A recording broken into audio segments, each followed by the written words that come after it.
China is revolving door. Last week they welcomed the U.S. president. This week it's Putin's turn. Russia has made clear that one of the topics of discussion will be what did Xi Jinping and Donald Trump discuss while they were together. More today from Beijing. I'm Marco Werman. And I'm Carolyn Beeler. And in Lebanon, where to hide during Israeli bombings. It's a game of probability. What if I sleep in this room, not in the other room? This man and many others are fleeing to tent camps in Beirut. Plus, spiking fuel costs in Kenya have led to massive protests, and researchers discover the oldest known English poem. Nu shulan herjan, hefenrik swerd, meotides mechte and his thank. Technically, Old English. All that and more today on The World. This is The World. I'm Marco Werman. And I'm Carolyn Beeler. Thank you for being with us this Tuesday. President Trump told reporters today that he'd planned on calling a, quote, very major attack on Iran, but changed his mind an hour beforehand to give diplomacy more time. A fragile ceasefire is currently in place as the two sides negotiate indirectly to end hostilities. We begin the show with a conversation about the president's comments that I had earlier today with The World's Shirin Jafari.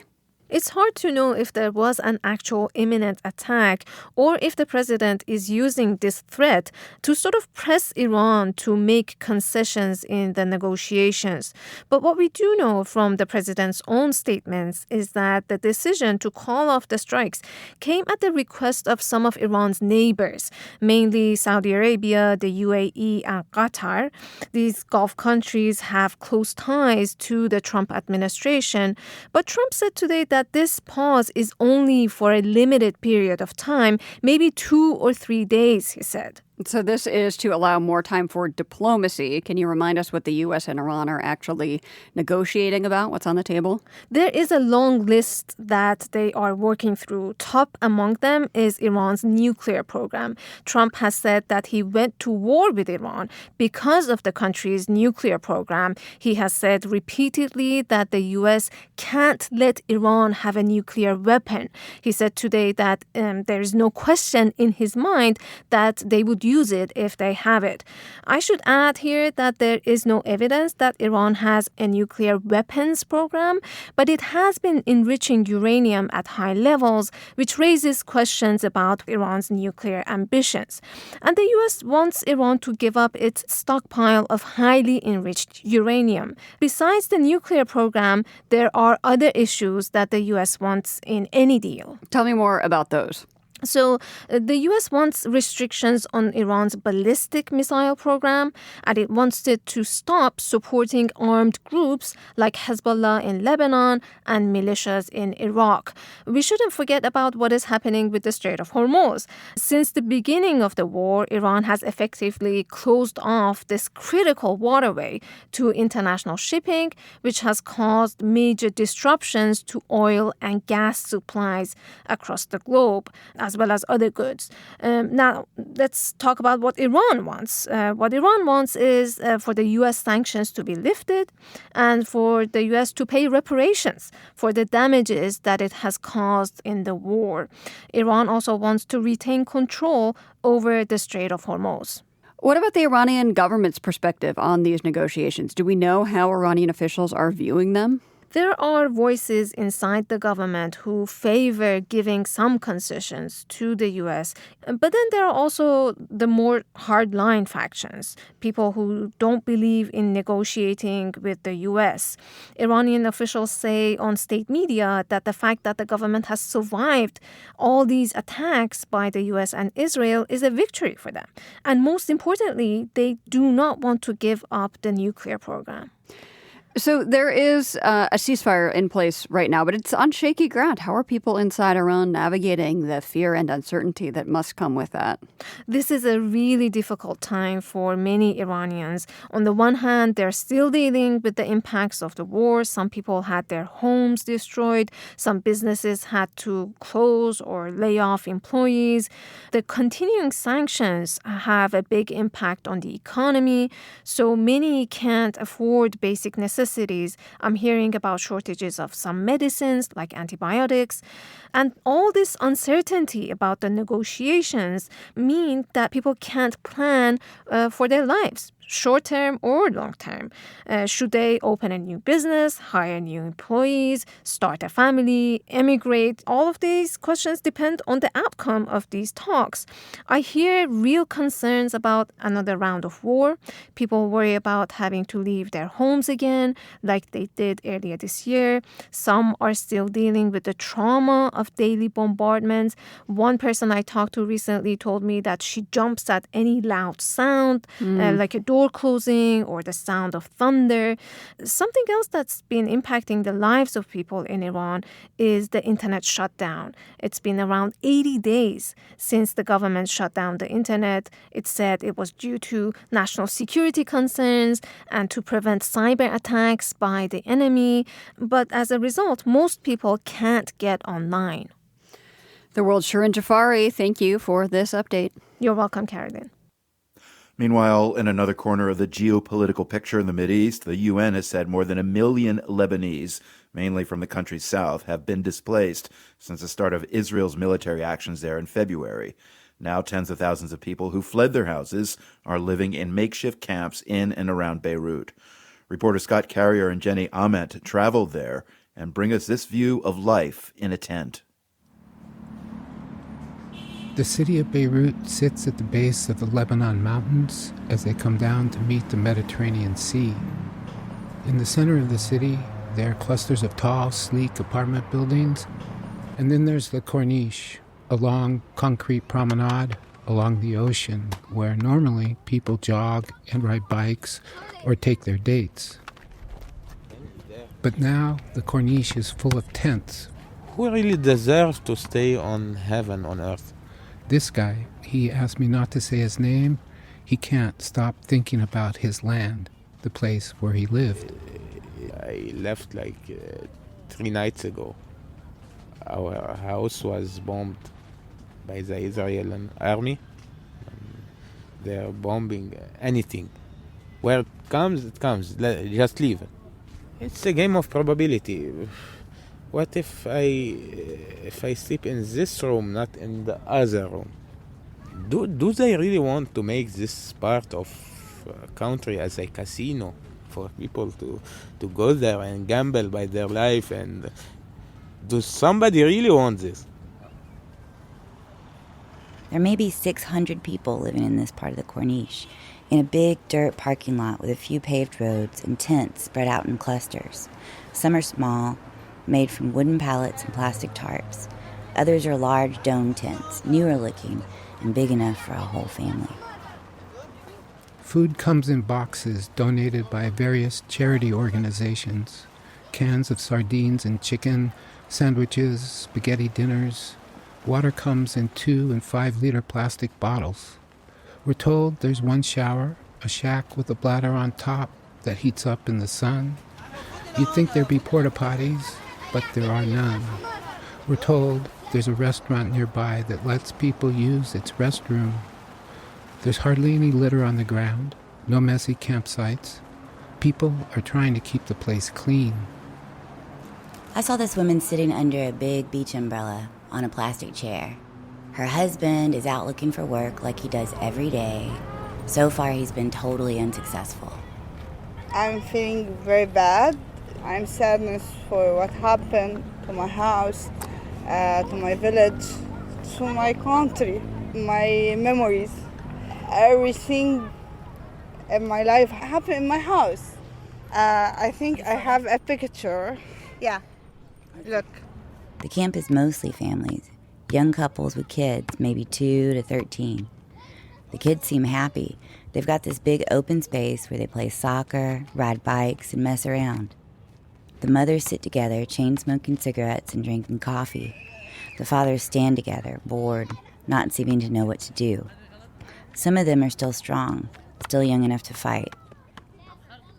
And I wonder if some of them were, or still are, Hezbollah fighters who had to leave the battlefield when their homes were destroyed because they had to stay with their families. So are there Hezbollah people here? They are in the corners. Yeah, as groups. You don't know them, civilians, but I know them. Okay, because I was member of them. We meet a guy who says he used to be a member of Hezbollah. In my village, I used to have a coffee shop. Lebanon was perfect at that time. And are you in favor of Hezbollah? How do you feel about No, I'm against that. I changed my opinion. What upset you about Hezbollah that you didn't want to be a part of it anymore? It's not freedom. Is there a solution? The only solution is to make agreement with the leaders of the Hezbollah. Okay. One by one. That's it. Or you kill them all. There is no solution. We seem to have fallen in with one family. The mother, Siba, keeps feeding us and bringing us coffee. That evening, a strong wind comes in off the ocean, then a rainstorm. Siba's 3 daughters, aged 3, 9, and 13, ran out of the tent with 2 umbrellas, holding them over our heads and giggling, trying to use Google Translate on my phone. What? It's the voice, Anna. You want the voice now. Eventually, the storm passes. About 8 o'clock, the kids go to sleep in the tent, and Siba asks us to join her and her husband with another young couple in a smaller 4-man tent. This is something they do at night, huddled together, smoking cigarettes, talking about what to do next. Well, mainly I just want to know, how are you doing? This is Siba's husband. He says, our financial situation is difficult, and it seems there's nothing we can do to make it better. There was a fight, and we ran away, and now we're here on the street. I don't know how to feel. The situation is very difficult. This is Siba saying, we're forced to stay here because of our children. Their lives are in danger. They're small children who can't stand the bombing.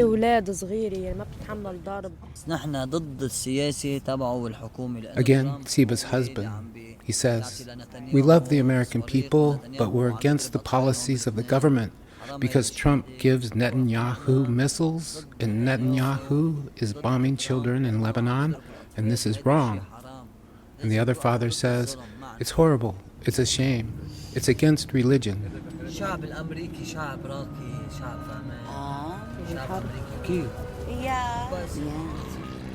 There's no fear or anxiety here. It feels unexpectedly safe, peaceful, and we are among friends who have lost everything except for their love for each other and for this life. For the world, I'm Scott Carrier. And I'm Jenny Ahmed, Beirut. Gymnasts from Russia and Belarus will be allowed to represent their countries in international competitions. That's according to an announcement by World Gymnastics, the sport's governing body. Athletes from the 2 countries were banned in March 2022 after Russia's full-scale invasion of Ukraine. Then in late 2024, they were allowed to compete as neutral athletes, meaning no flags or national anthems. Monday's announcement marks a return to full participation for Russia and Belarus. In a statement to Reuters, World Gymnastics defended the decision, saying it, quote, firmly believes that sport and politics must remain separate and that unity and solidarity should prevail at all sporting events, end quote. World Aquatics lifted a similar ban on the 2 nations last month, and United World Wrestling ended its ban last week.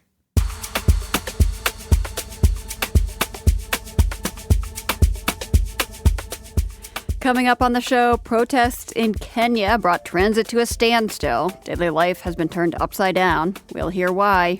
You're listening to The World.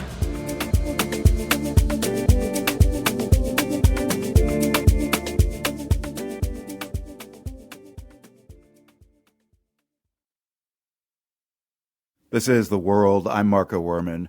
We heard yesterday on the show about potential windfall profits for Norway's oil sector with the Strait of Hormuz blockaded. Today, the crippling effect of that blockade on Kenya. A strike by transport workers brought Kenya yesterday to a near standstill, with many people forced to commute on foot.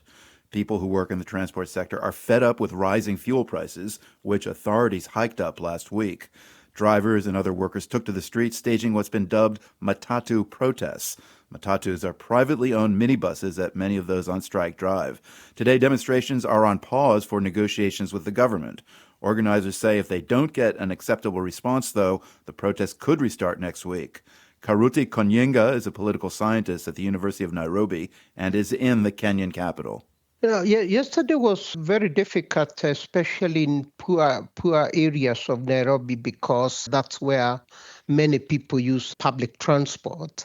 And in upmarket areas, people did not go to town. So yesterday, parts of Nairobi experienced a violent protest with protesters getting into the streets and burning tires and demanding that the government address the rising cost of fuel in the country.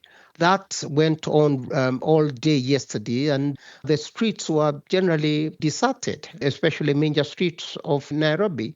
So it was widespread. It was a strike that was in all parts of the country. Karuti, who exactly is protesting? Matatus, or what they call public transport vehicles that supply people from one town to another. That's one group that is involved. Plus, of course, the major buses that travel from one county to another, lorry drivers who transport goods from one place to another. Generally, those are the people who are on strike, but joined by a group of sympathizers, the borders, these people who ride motorbikes. Some of them were joining the protest, but later on they went into full business. To them, it was Christmas because they were able to transport people at very high transport costs. Yeah, I'm sure the people were not thrilled about that, though. Oh, of course, they were not. And the cause of this strike, authorities raised the price of fuel by 23% last week. Has that been the only price hike since the start of the war on Iran? This is the first major one. There was one the previous month, but it was not substantive at all. So how exposed is Kenya to the impacts of fuel prices caused by the war with Iran? We are more exposed because we don't have our oil refinery and we have got to depend on finished refined petroleum products from the Gulf. And of course, now it means since we do not have other markets to buy from, we have no established traditional markets with African countries, it means we are much more vulnerable than many others could be. Yeah, I mean, geographically, because of Kenya's proximity to the Strait of Hormuz, its ports would have been the first to receive some of the last reliable shipments of oil out of the Persian Gulf. That would have been a few weeks after the start of the war at the end of February. So have shipments of oil to Kenya simply slowed down so drastically that the government had no choice but to raise the price? Yeah, that's the question everyone is asked. Why would we say that there is this particular impact? When the war started, there must have been shipment that was coming. But then it has been realized that the company that was supposed to import the oil did not do so. And the government had to make intervention, that's what we understand, by buying from outside the traditional places where the government has contract with, what they call government to government contract with. So we understand this time the ministry and the responsible companies bought outside of existing framework, but the officials who did so were sacked. Oh, interesting. So it's not very clear what were the main reasons that inspired the sacking of the officials, and because the government said they bought oil, very expensive oil outside of the existing framework. But the officials argued that they could foresee that Kenya was going to have a deficit in terms of oil, so they had to make emergency purchase. So how would you describe the level of urgency on the government's part in Kenya in addressing the current problems? Like, could these negotiations between transport workers and the government bring both sides to a compromise? Let me be honest, I don't see where a compromise can come in because the Kenyan government is operating under very tight physical space. for the last 10 years because we've been borrowing a lot, especially from China, for mega infrastructure projects. So the fiscal space is very small because of the debts the Kenyan government is paying. So I don't see the government becoming more flexible and allowing more than what they have done. Even if they were to do so, it will be a lot of compromises on other development expenditure that would be required. Certainly, the government will have to re-engineer its thinking and probably pause development projects in a major way so that they can get resources to address the crisis. But we don't have significant revenue as a country now to be able to address this with immediate effect without affecting different other expenditures. So what are the options if Kenya is being squeezed by this Chinese debt? The government has got to pause on some of the development projects, and that is becoming politically difficult because we are going into an election year. Now, remember also next year is Kenya's elections. Right. And the political parties, both the government and the opposition, would look at this one as an opportunity to see how best to make political capital from. The government would like to show what it is doing. The opposition would like to show what the government has not done. So it's a crisis that is likely to be politicized in equal measure by both the opposition and the government. And both of them are clueless in terms of how to address it, if I can say that. Yeah, I mean, it really does seem to be a dilemma for Kenya, and it's not clear it's going to get solved. It doesn't look as if the government has got many options. As I said, the only option the government has is to pause on some development expenditure, use that money to relieve pressure on citizens by adding to the subsidizing the fuel much more than it is, and then say that this is going to be for a brief moment until the Strait of Hormuz or until the international global dynamics permit. What kind of disruption has this had already on people's lives in Kenya? Already, of course, the fact that the cost of transport is increasing for people because you either hire a taxi or you get into these matatus that are operating and without surveillance by their colleagues, you pay double the cost. You also pay double the cost of transport wherever you are. If you are transporting goods, you transport it now at a higher cost than what you were doing last week. And of course, the children are not going to school. That's an impact on even at the household level because it means that you take care of the children at home and yet you are paid for their school fees and for their food at school. Yeah, I was just going to say this is going to have an impact on education as well, won't it? It's going to have an impact on education and it's going to have an impact at the household level. Are kids back in school today? Not today, because today the Matatu officials had said today is a day for protest as well. Right. So as I said, it's only private schools that were able to continue with education because they could do it online. But children from poor families cannot be taught online because they don't have the gadgets. They do not have the technology to access education materials as they should. So it is already creating inequalities in terms of access to education. Political scientist Karuti Konyinga joined us today from Nairobi.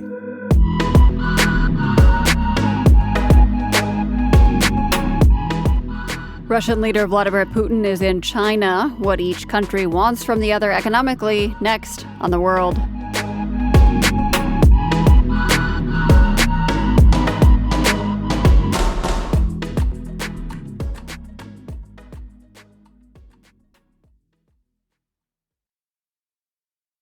This is The World. I'm Carolyn Beeler. We touch down in Beijing again.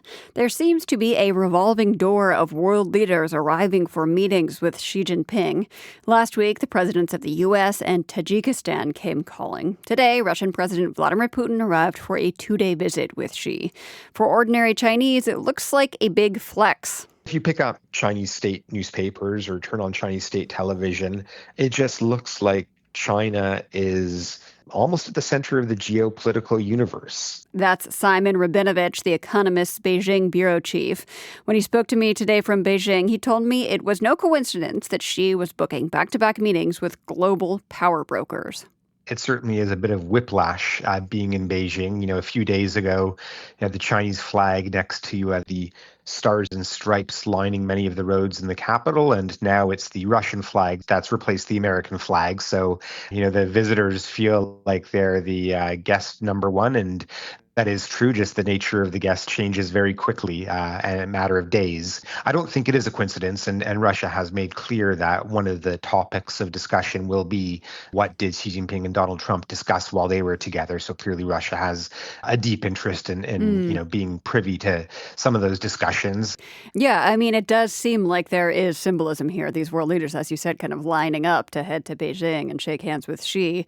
And there it is accurate, you're saying, to read something into that symbolism of China growing on the world stage as this fulcrum of power, as you say.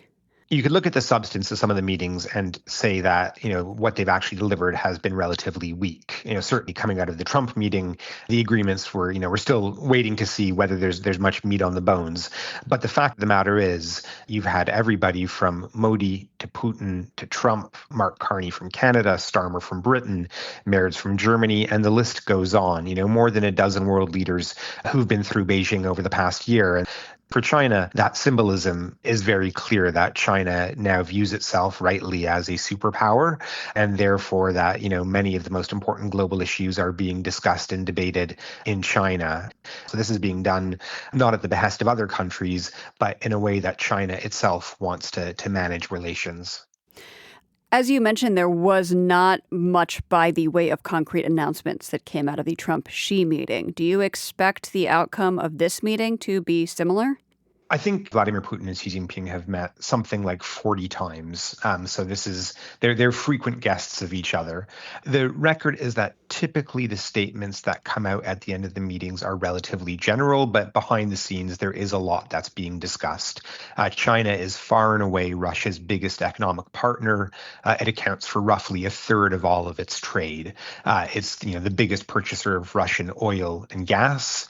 And one of the things that likely is going to come out of this meeting will be further progress towards establishing another big gas pipeline called Power of Siberia 2 that will link Russian gas fields to China. And that would be especially good for Russia right now, I would imagine, as many Western powers are not buying fossil fuels from Russia. So that's an important economic step for Russia. It is important for both countries. So for Russia, it has lost Europe as its gas customer, and so therefore selling to China becomes that much more important.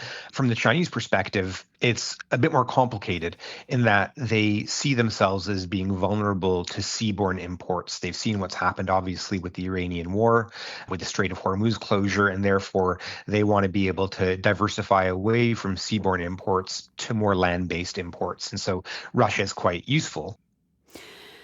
I want to talk about Iran. China and Russia have both backed Iran diplomatically as it faces U.S.-Israeli aggression. Are they, coordinating their Iran strategy right now, Beijing and Moscow? So they have slightly divergent interests in that, the longer that the Iran war drags on, arguably it really is to Russia's benefit. They've been a big winner in terms of the price of oil, as well as simply in terms of distracting some global attention from Ukraine to other theaters of conflict. So I think from Russia's perspective, a long dragged out conflict isn't necessarily a bad thing.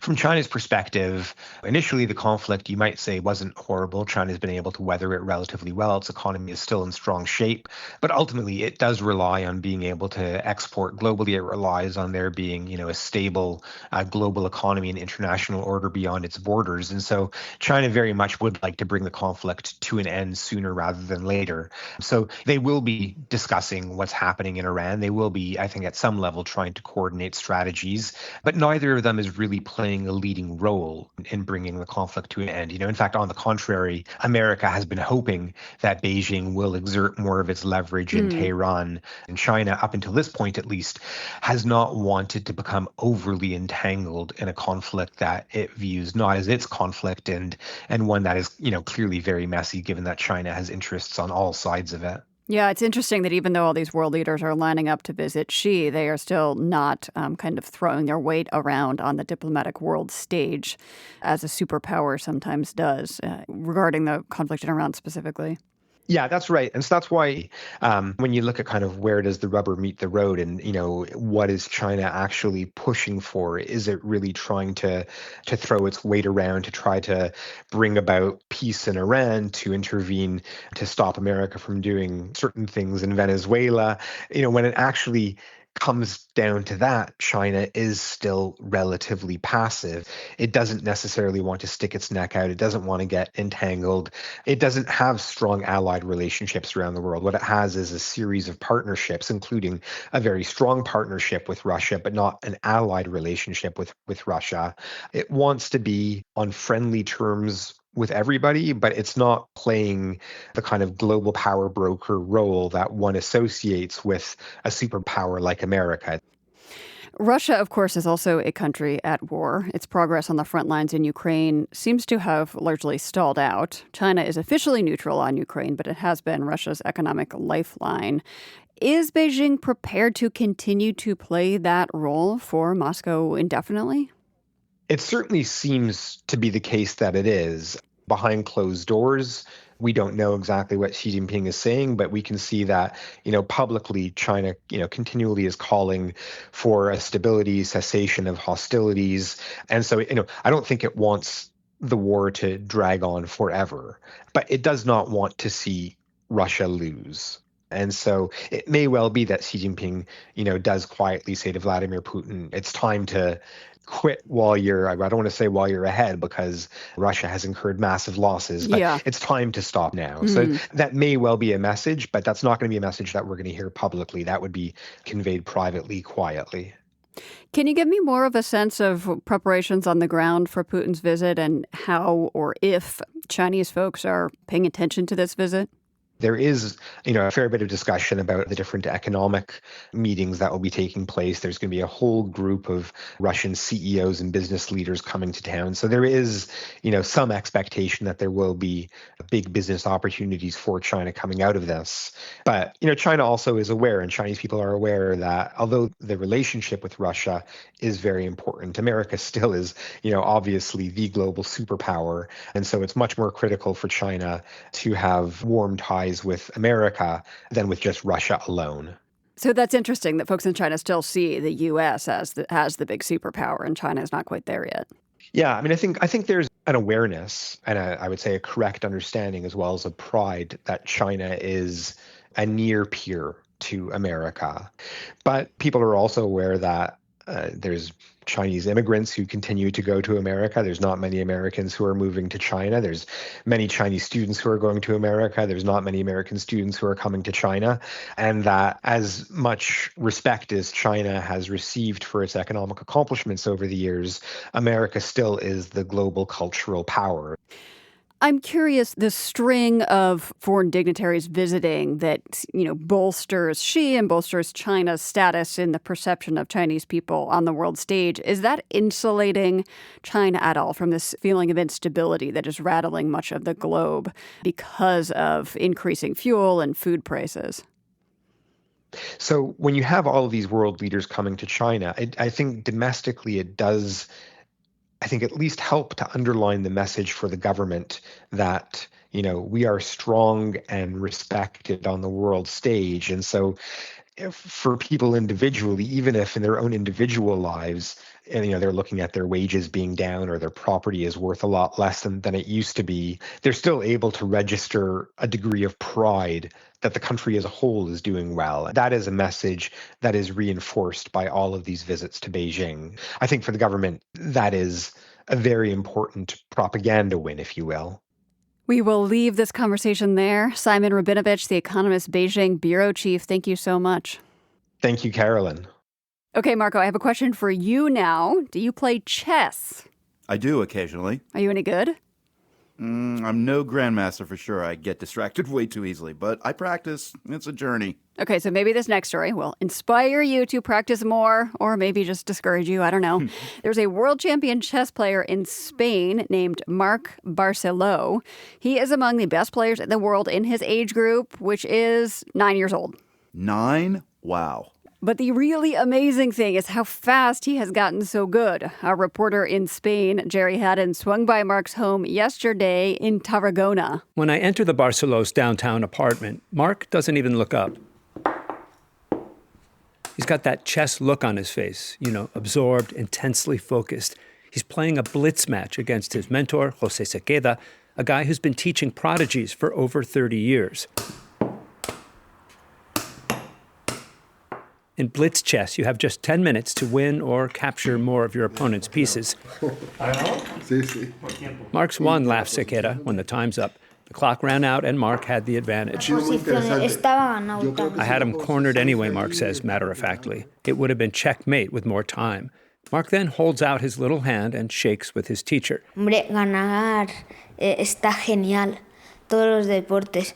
Of course, winning is great, Mark says, like in any sport, but in chess you have to learn to lose and win. If you win, he says, you don't show off or call your opponent an idiot. If you lose, you don't cry over it. Mark's polite and bright, and it's clear, extraordinarily good. In fact, he's ranked in the top 10 in the world by the International Chess Federation for his age. He's already won a silver medal and a gold in international competitions, and he's pretty much just getting started. Claro, imagínate, eso fue en 2024 y Mark dice que comenzó. Just imagine, says Sequeira, I saw the kid win gold in March 2024 in the Spanish championships, and he'd only been playing about 8 months, and he won it easily. He's got this ability to see the whole board, he says, and understands what's going on everywhere all at once. Less than a year before that win, Mark was just your typical Spanish kid obsessed with soccer. Era medio, creo. I think I played midfield, he says, scratching his head. The number on my jersey was 12 or 13. I can't remember. No time for looking back anyway, he says. He's got rooks to take, queens to corner. Chess is his passion now.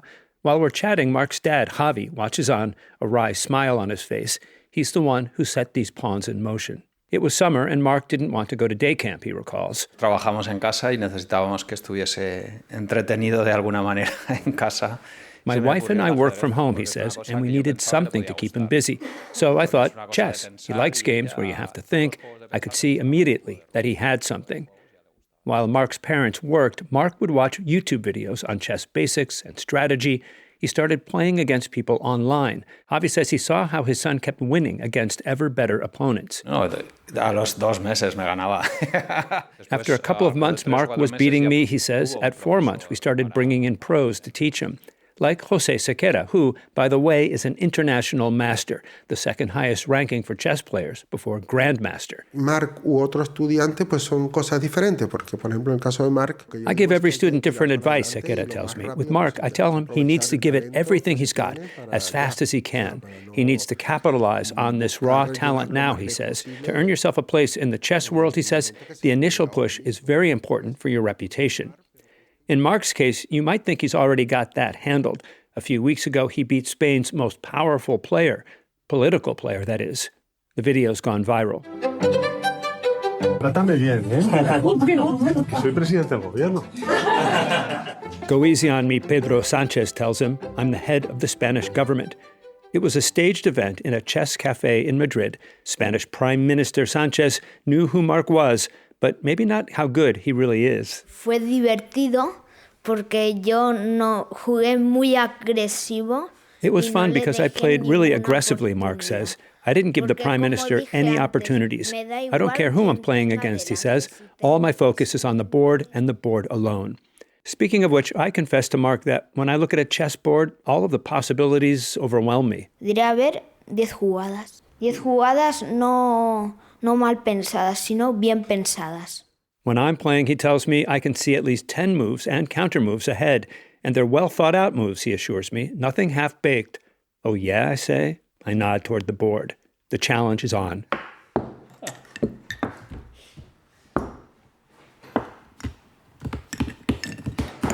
That's the sound of my pieces being swept from the board in what could be called Operation Mop-Up. Soy más un hombre de checkers. You know, I'm more of a checkers guy, I say to Javi after, casually trying to salvage some dignity. But 9-year-old Mark does it for me. He smiles politely and says, I enjoy checkers too. Then, like he did with Jose, the international master, he offers me his hand. The kid's got greatness and grace. For the World, I'm Cherry Haddon, Tarragona, Spain. Over 1,200 years ago, the story goes, an illiterate English farmer was at a feast where the more erudite attendees were reciting poetry. Embarrassed that he couldn't participate, he left the party. That night, a vision appeared to him in a dream. He woke up and wrote a poem based on that vision. Nu shulan herjan, heffen riches word, mehr to des mächte and his mod gethank. This is an actor reading the poem in Old English. The title, Cadman's Hymn, a short poem written by Cadman, that illiterate English farmer. It starts, "Now we must praise the guardian of the heavenly kingdom, the might of the Creator and his intention."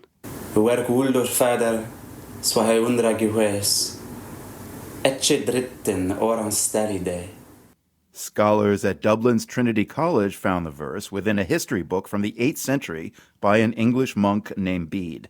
For centuries, the Old English poem lay hidden among the rest of the pages. No Bede scholar had really looked at it, so it had been virtually unstudied, which was very exciting for us. Elisabetta Magnanti and her colleague Mark Faulkner say it's an exciting discovery, the first poem written in English, marking the start of English literature. The book was housed at a library in Rome. And there we found it. And we were extremely surprised. We were speechless. We couldn't believe our eyes when we first saw it. And we were even more marveled at the fact that this text was within the main body of the Latin text, which was extraordinary, really. Through the years, Bede's manuscript traveled around Europe and the U.S. until eventually landing at that library in Rome.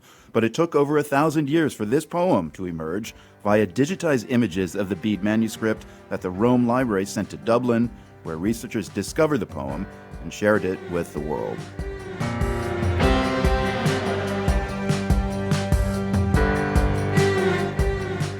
The World is produced by GBH and PRX, broadcasting weekdays from the Nan and Bill Harris studio in Boston. Check out more of our reporting on YouTube. We are at The World News GBH. I'm Carolyn Beeler. And I'm Marco Werman. Join us right back here tomorrow. The World is supported by the Carnegie Corporation of New York, working to reduce political polarization through philanthropic support for education, democracy, and peace. More information at carnegie.org. By the Lumina Foundation, committed to a fair, universal system for learning beyond high school that offers every American the chance for a better life. LuminaFoundation.org. By the PRX Ambassador Council, whose members include Elizabeth Hedden and Gerald Isaac, the KRPL family in Singapore, Roman Mars, and the Kelson Foundation. The World's theme music is composed by Ned Porter. The World is a co-production of GBH Boston and PRX.